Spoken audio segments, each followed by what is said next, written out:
दोस्तों, चिंता इतनी कीजिए कि काम हो जाए, पर इतनी नहीं कि जिंदगी तमाम हो जाए। मालूम सबको है कि जिंदगी बेहाल है, लोग फिर भी पूछते हैं, और सुनाओ क्या हाल है।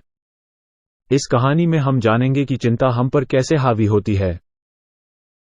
कभी कभी हम अपनी चिंताओं में इतने उलझ जाते हैं कि हमें खुद के भले बुरे का ध्यान खो देते हैं।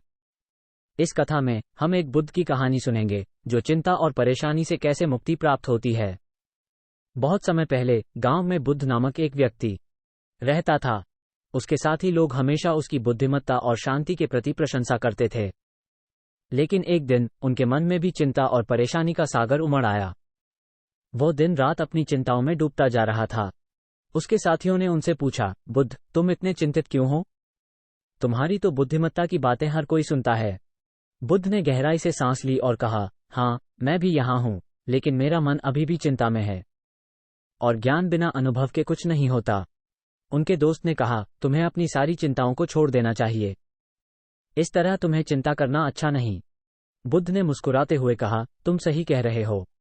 मैं अपनी चिंताओं को छोड़ने का प्रयास करूंगा। उन्होंने तत्काल अपनी चिंताओं का विचार किया और उन्हें छोड़ दिया। उनका मन तत्काल हल्का हो गया और उसने अपनी बुद्धिमत्ता को पुनः पा लिया। वो फिर से सुखद और शांत हो गए। उन्होंने अपने जीवन की सभी समस्याओं को समझा और समाधान ढूंढना शुरू कर दिया। बुद्ध ने अपने दोस्तों को उपदेश दिया, चिंता को छोड़ दो। ये तुम्हें अपने लक्ष्यों की ओर बढ़ने में मदद करेगी। जीवन का हर पल आनंद से भरा हो सकता है, परंतु चिंता से भरा नहीं होना चाहिए। उन्होंने आगे जाकर अपने शिष्यों को बताया कि चिंता और परेशानी का सामना करना जीवन का हिस्सा है, लेकिन हमें इसे अपने मन से निकालना चाहिए। बुद्ध का यह उपदेश बहुत सीखने और समझने की बात थी। उसके बाद से उनके गांव के लोग भी अपनी चिंताओं को छोड़कर सुखी और शांत जीवन जीने की कला सीखने लगे।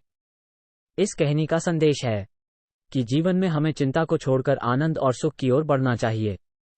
चिंता और परेशानी हमारे मन की शांति को हर लेती हैं, जबकि सकारात्मक और उत्साही विचार हमें आगे बढ़ने में मदद करते हैं।